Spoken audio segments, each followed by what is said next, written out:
Hey guys, you back there? Where are you at? I want to show you guys something I got from Vevor, or Vevor, however you want to pronounce it. I got some new tools. This is in the way. Hey guys, how you doing? Welcome back to the channel. I'm glad you're here. Got me a welder from Vevor, or Vevor. Pronounce it however you like. I'm not really sure. I would say Vevor, but a lot of people call it Vevor. In any event, I got this welder. They wanted me to check it out and do a video for you on. I told them as long as it's good, we'll do it. If the tool meets my standards, I'll make a video on it. That's why you guys are getting to see it. Let's take a look. Comes very well packaged. Quite a bit of thick foam surrounding the machine. Pull it out of the box and show you what we got.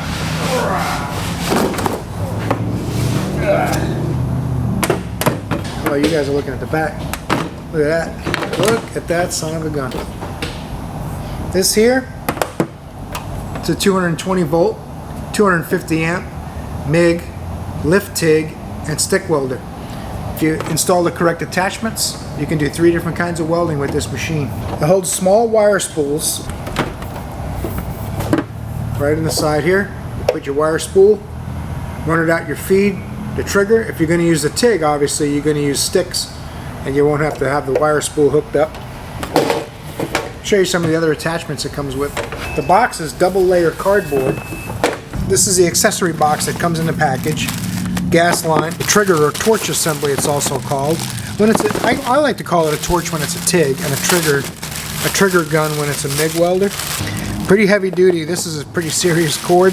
Trigger feels nice, looks nice. The cones, tip inside, it's got replaceable tips, replaceable cones. It's got your instruction book. It's got replaceable wire spool.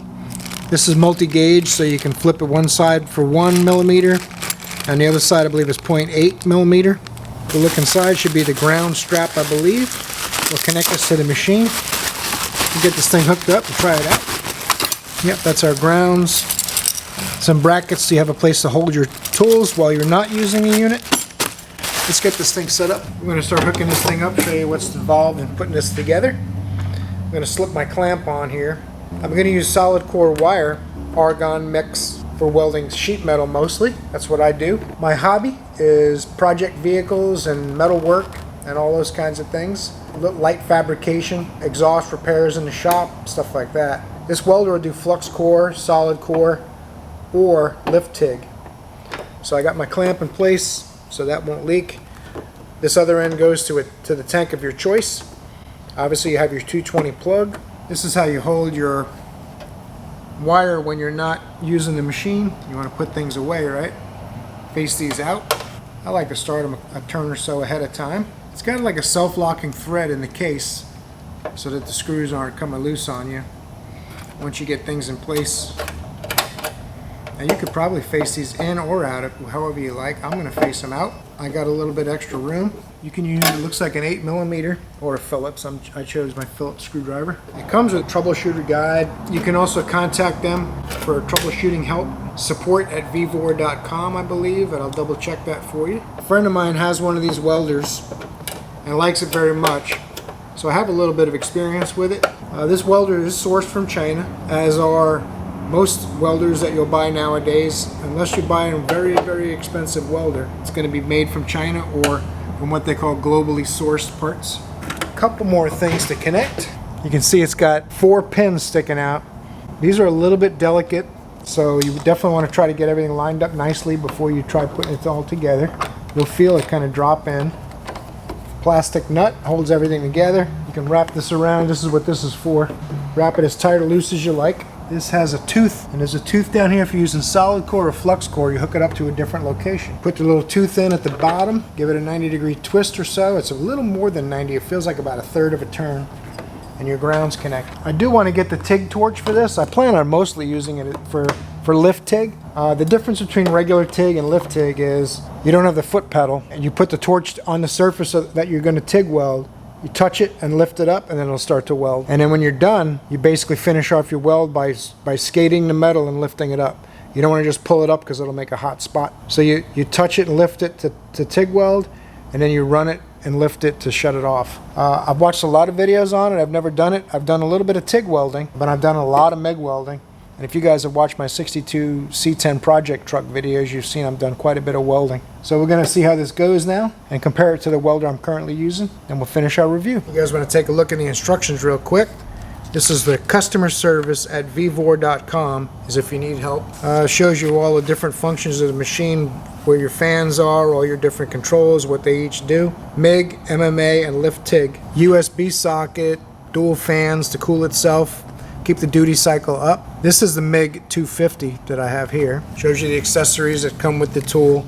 I did change the wheel over. There's a flux core wheel and a non-flux core wheel. So the solid wire uses just a V shape, and if it has the teeth in it, you see the teeth, that's for flux cord. It does come with a little wrench for any tool work you have to do. As far as the wire spools, I'll show you inside the machine here real quick.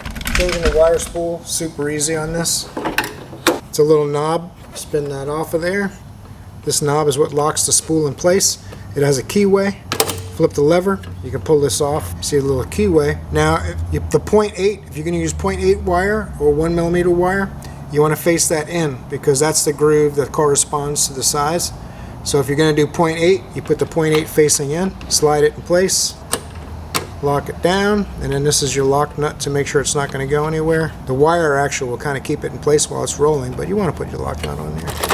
I keep my spare tools. This is for flux core wire. These are actually, they get used up over time. They wear out. So you should get more if you do a lot of flux core welding. I don't use flux core because I need really clean welds for sheet metal work. So little latches, close that door down so the door doesn't flop around on you. Pretty simple operation really to change that over. So if you do different kinds of wires and things like that, it's pretty easy to change it over. Go through here, it'll show you how you hook things up. Shows you where to hook your ground clamp, wire holder if you're going to do stick welding, or MMA is what they're calling it here. Shows you the tank you're going to need to hook that hose to that I mentioned earlier, and showed you I put the clamp on that hose. Now the tank's going to have high pressure, but you're only going to send 10 to 15 psi through the hose to the machine. That's why it's not a solid braided hose or anything like that. It's a nylon braided hose. Very sufficient for the 12 to 15 psi you're going to be using. So most welders come with a similar kind of a hose. Shows you about the spools, flux cord wire versus solid core wire, functions of the machine inside. The pressure knob adjusts how much pressure it pushes down on the wire. You basically want the least amount of pressure you can while you get consistent feed, because you can actually deform the welding wire and cause problems with that as well, going through the sleeve. So you got to be careful with some of that stuff.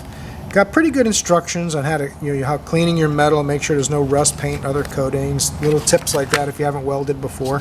This is the TIG torch I want to get, the WP17V. If you're interested in lift TIG welding with this machine, you'll need to get this separately or order the one that comes with that in the package. Hopefully the glare is not too bad on the white pages. I apologize if it is. Alright guys, I want to show you this Vevor welder, Vevor if you will. I got it all hooked up. We're going to give it a try in the shop here and see how it goes.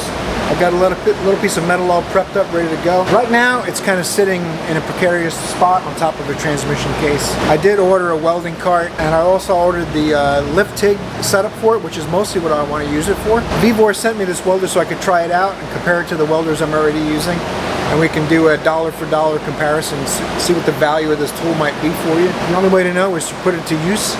We're going to test not only how good it can weld, we're going to test the long-term durability in later videos. You'll see I'll be using it in my project truck videos and some of the other things I do around the shop. I'm a mechanic by trade, not a welder. Keep that in mind. But I do a lot of welding. Probably far more than most mechanics do, because I fabricate and I've built my own project cars and hot rods and street race cars and things like that. But let's stop talking about it. Let's put this welder into action and see how it goes. Like I said, don't be too concerned about the way it's precariously placed on this transmission case. As a matter of fact, this afternoon I'm supposed to get the welding cart and the lift TIG components and all the stuff I ordered for it. First thing we're going to do, power it on. Switch is in the back for that. Flip it up, you'll hear it click. The front panel comes to life, showing you what's going on. This dial, it doesn't turn left and right and stop. It spins as much as you want to spin it to adjust your amperage for whatever gauge metal you happen to be welding. I'm going to start at 150. We'll see how it goes. I'm not familiar with this welder yet. I'll have to see what kind of temperatures it wants. When you adjust this, you adjust the amperage and you also adjust the wire speed. They're not controlled independently, although you do get settings for different gauge wire. And you got 3 settings for MIG, MMA and lift TIG. Let's give this thing a try and see how it does. What I'm going to do is, I figured I might as well weld this little piece of scrap back to this so I can grind the weld down and use it as a piece of sheet steel. Let's see how it goes.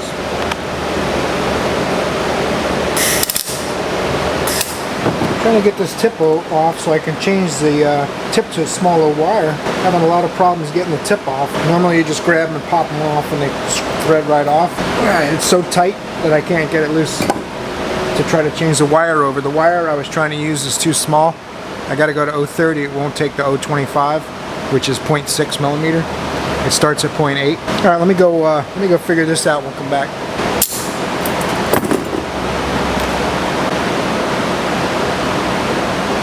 I don't know what this piece of wire is or what it was. Maybe it was some kind of catch to help you do something, but it didn't seem to help anything.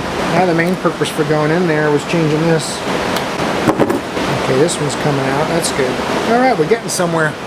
All right, let's change this wire spool out. I got the tip. And a little piece of wire was welded to the tip, so that's why I couldn't get the wire out. So I basically, whatever that spring is made to unthread, and it didn't work. So I basically had to destroy that spring to get the nozzle off. I'll have to order another one of those. It doesn't come with a spare nozzle. Once I get this wire changed over, we should be able to run this thing. 030 in. The spool's already set for that. There's a spring in there to push against the pulley. Keep the spool from unwinding and things like that when it's not supposed to. I usually try to spool this in as much as I can by hand rather than just letting the machine run, trying to push the wire through. There is a dial on here so you know exactly where you're supposed to be at. Get this thing fired up. The welding helmet, we're on MIG, 0.8, 150 amps. Let's see how it goes. I got to feed the wire through. I didn't get it all the way through. I got a 0.8 tip as well. Alright. Now I got water. Gotta turn my gas on and get some welding done. Let's see how this will go now.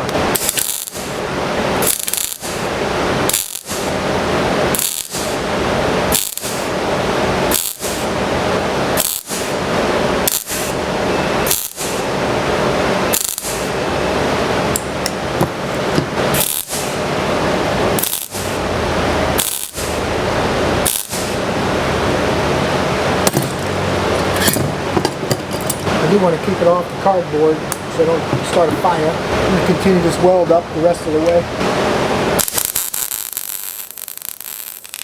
think it's a little hot. Take that down to 100 amps. For spot welding it was perfect at 150, but it's a little hot.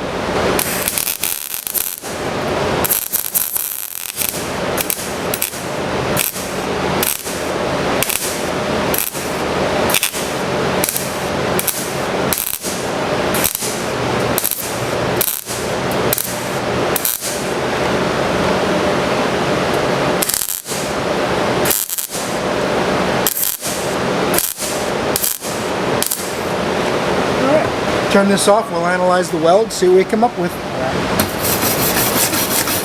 Brush that a little bit, get the loose slag off. Get you guys in a little closer. Let's go over this weld together, see what we come up with here. You can see here where when I was spot welding at 150 amps, it was great. Wire speed's a little bit fast here. I probably could have just gone a little bit lower on the amperage right off the bat, 120 amps maybe. And I went down to 100 and it seemed a little bit better. I tried welding a continuous bead here and it worked pretty well.